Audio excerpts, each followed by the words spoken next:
repeated बेबायदि घटना जाबाय थानाया जोंनि ओनसोलाव जौगानायखौ होबथागोन ओनसोलनि इयुन थासारि इयुन जोलैनि थासारिखौ होबथागोन आरो जोंनि जे हा हु धोन सम्पतिनि जे रैखाथि बा बेखौ प्रटेक्शन होनांगौ बिनि बेलायाव बे खैफोद लाबोगोन पिसखौ मेनटेन खालामनायाव बिथांमोना फेलार जादों आरो बे फेलारा मानो जादों दानि आथिखालनि सरकार सालायगिरि बिथांमोनाबो बिनि सायाव नायबिजिरनाया गोनांथि दङ गोदान सरकार फैनायनि उनाव बे 6 दानाव प्राय बेबायदि हिंसानि घटना मानसिनि जिउ जोबनाय जिउ गोमानाय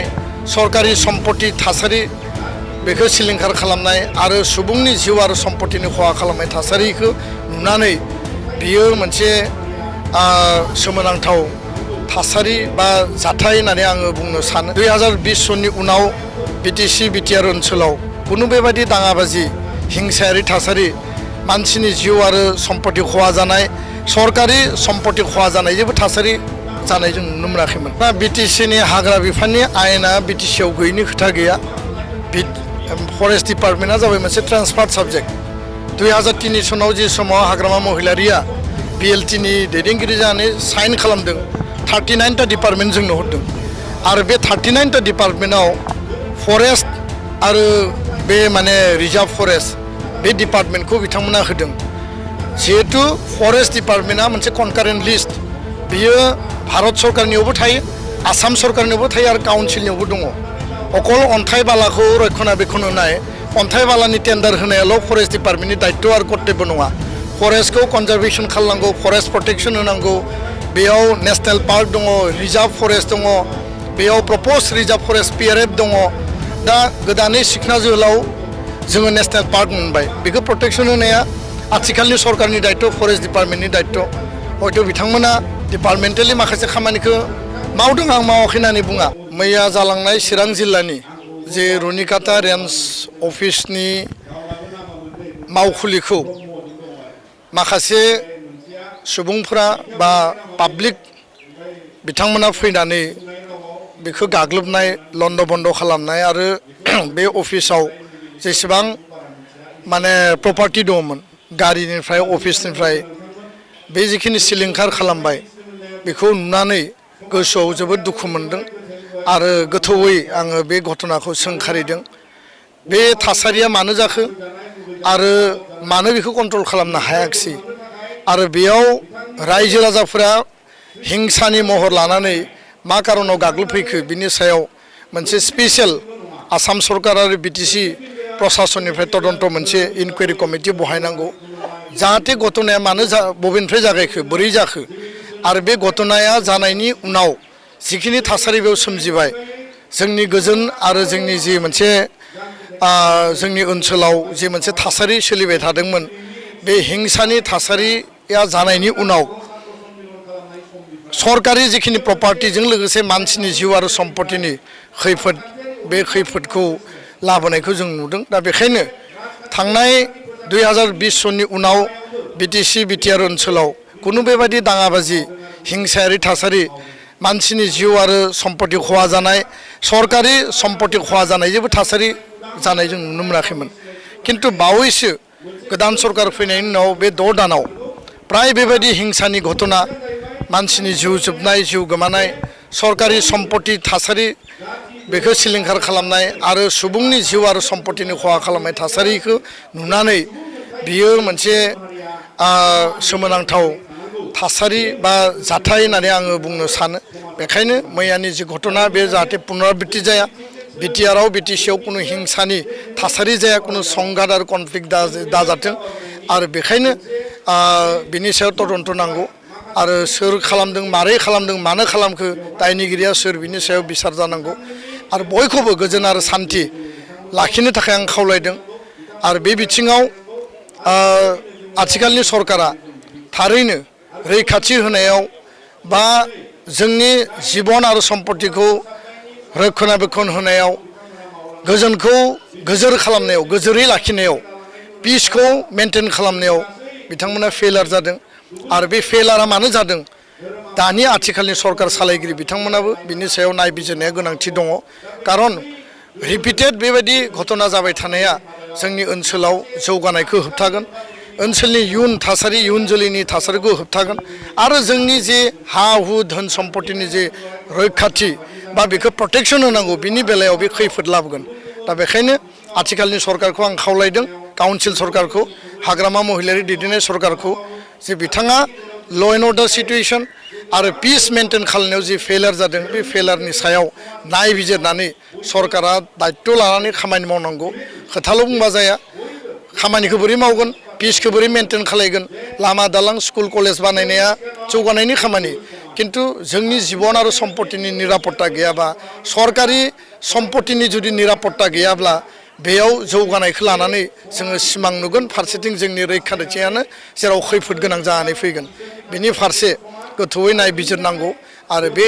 थासारिखौ आङो गोख्रोङै सोंखारिदों आरो गोजोनखौ मेनटेन खालामनो थाखाय गासै हारि माहारि गासै सुबुं बेयाव थानाय थागिबि बिथांमोनखौ आं खावलायदों गोजोन्थों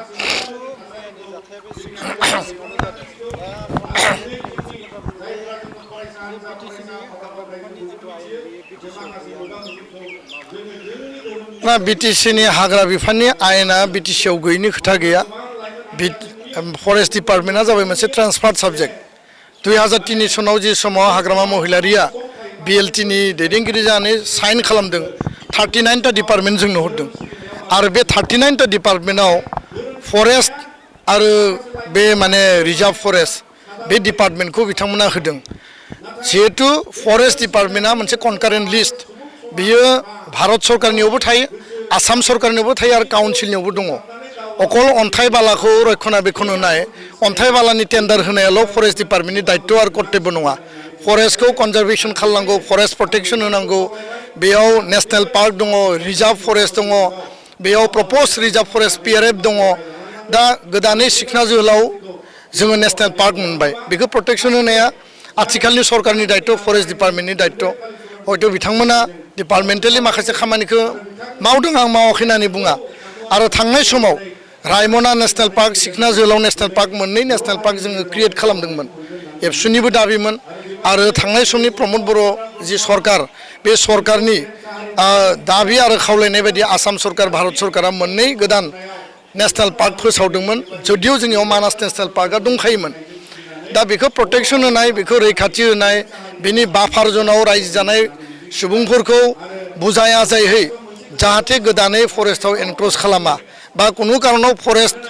माने डेस्ट्रय जाया बेखौ बुंनाय रायलायनाय बुजायनाया फरेस्ट डिपार्टमेन्ट सरकारनि दायित्व हयथ' रायजो राजाजों आरो डिपार्टमेन्टजों जिखिनि आन्डारस्टेन्डिं जिखिनि बुजाबुजि जिखिनि बुजायनांगौमोन बेयाव जिखिनि एमिकेबल मोनसे समाधान सलुसन ओंखारनांगौमोन बे समाधान ओंखारनायाव बिथांमोननियाव भुल बुजाबुजि जादों कनफ्लिक्ट जादों आरो जायनि थाखाय मैयानि घटनाया जादों दा बेखायनो मालाबा जोंनियाव थासारि जायोब्ला हाग्रामा महिलारि बिथाङा बुङो जे माने ल' एन्ड अर्डारा आंनियाव गैया आङो बिनि गार्जेन नङा होननानै ल' एन्ड अर्डारा स्टेटनि साबजेक्ट खिन्थु काउन्सिलनि मुरब्बिया बिथाङानो आरो बेयाव जिखुनु ल' एन्ड अर्डार सिटुएसन जायोबा काउन्सिला आसाम सरकारनिफ्राय स्पेसियेल फर्स स्पेसियेल माने नोङो जे प्रशासन बेखौ बिनाया बेखौ मेनटेन खालामनाया बिथांनि दायित्व बेयाव हगारना होनायनि बाथ्रा गैया मैयानि जाथाया जालांबाय फरेस्ट डिपार्टमेन्टनि अफिसखौ सावदों बिनि गारिखौ सावदों बिनि फुल रेसपन्सिबिलिटिया बिटिसि सरकारनि खारन बेयो बिटिसि बा बिटिआर सरकारनि बे प्रपार्टि आरो बिनि रेसपन्सिबिलिटिया बिथांनि बे डिपार्टमेन्टआ आंनियाव गैया होनना बुङोब्ला बोरै जानो डिपार्टमेन्टआ गावनियावनो दङ गावनो सालायगासिनो फरेस्टनि इएम दङ फरेस्टनि सिएचडि दङ फरेस्टनि डिएफअ दङ रेन्जार दङ फरेस्ट गार्ड दङ बेयाव फरेस्टार 1 दङ दा बेयाव डिपार्टमेन्टआ आंनि नङा होनना बुङोब्ला बेखौ सोर बिसास खालामगोन दा बेखायनो अकल अन्थाइ बाला प्रटेक्सन होनाय अन्थाइ बालानिखौ रेभिनिउ लानायाल' फरेस्ट डिपार्टमेन्टनि दायित्व नङा हाग्राखौ संरैखा खालामनाय जोंनि सिख सिदुलखौ संरैखा खालामनाय गासै जाति जनगोष्ठीनि जिखिनि मोनथाय दङ आरो जेराव मोनथायखौ मोनो बेयाव होनांगौ जेराव मोनथायखौ मोना बिथांमोनखौ बुजाया जाय बायजोआव लाबोनानै बिथांमोननि समाधान खालामनांगौआ बिथांमोननिनो दा बे बेलायाव जुदि बिथाङा घटना जानायनि उनाव दायित्व आं नङा होननानै खनफ्रोमबो बुङोब्ला बा मालिकआ सोर दा बिटिसिनि मालिकआ दा बेयावसो प्रश्नआ फैदों जे मालिकआ बिथाङानो रायजोआ बिथांनो मेन्डेट होदों 5 बोसोराव मेन्डेटनि गेजेरजों रायजो राजानो प्रटेक्सन होनांगौ सरकारखौ मोजां सालायनांगौ पिसफुलि मेनटेन खालामनांगौआ बिथांनि दायित्व आरो रिपिटेड बेबायदि इनसिडेन्ट आरो भायलेन्स जानाया जोंनि ओनसोलनि थाखाय बे मोजां साइन नङा आरो बेखौ रायजो राजाफ्रा दिनै बुजिदों जे मानो रिपिटेड घटना जादों आरो मानो कन्ट्रल खालामनो हायाखै मानो पिसखौ मेनटेन खालामनो हायाखै आरो सोरनि गोरोन्थिनि थाखाय बारम्बार रिपिटेड भायलेन्सआ बिटिसिआव जादों बे थारैनो दिनै थासारियाव माने नुजाबाय आरो बयबो बेखौ नुगासिनो दङ गोजोन्थों जानो हागौ बिथाङा सरकार सालायनायाव सिरियास नङा आरो जेरैबायदि मेनटेन खालामनांगौ पिस ट्रेंकुइलिटि एडमिनिस्ट्रेशन प्रशासन डिपार्टमेन्ट दा सिरियासै मावोब्ला बेखौ हायैनि जेबो बाथ्रा गैया गासैबो जाति जनगोष्ठीखौ बिसासाव लाखिनांगौ सिगाङावबो हाग्रायाव एनक्ल'ज खालायदोंमोन बुजाय आजाय बिथांमोनखौ लाबोनाय जादों आरो बेखौ लानानैबो ब्लेमसो होनाय जादोंमोन जे मालाबा इलिगेल एनक्ल'ज जादों एनक्ल'जआ जानो हागौ सिगाङावबो जादों दाबो खालामनो हागौ खिन्थु फरेस्ट राइट एक्ट दङ जेराव हानि अधिकार मोनगोन बेयाव मोननांगोन आरो जेराव हानि अधिकारखौ मोना नेशनेल पार्क बा रिजार्भ फरेस्ट बा जेराव माने नोङो वाइल्ड लाइफ सेन्चुरि बेयाव जिहेतु हानि अधिकारखौ मोना बे अधिकारखौ मोनाब्ला गोदानै हाबनाय मानसिफोरखौ बुजायनानै बहाबा रिसेटल खालामनो हायो नामा रिलकेट खालामनो हायो नामा बिनि मेकानिजम दिहुननांगौ दा बेखायनो सिरियास सरकार सालायनायखौ जों नुवाखै आरो सिरियास सरकार सालायैनि थाखायनो दिनै बेबायदि घटनाया रिपिटेड इनसिडेन्टआ जादों आरो बेखौसो जोङो नुदों गोजोन्थों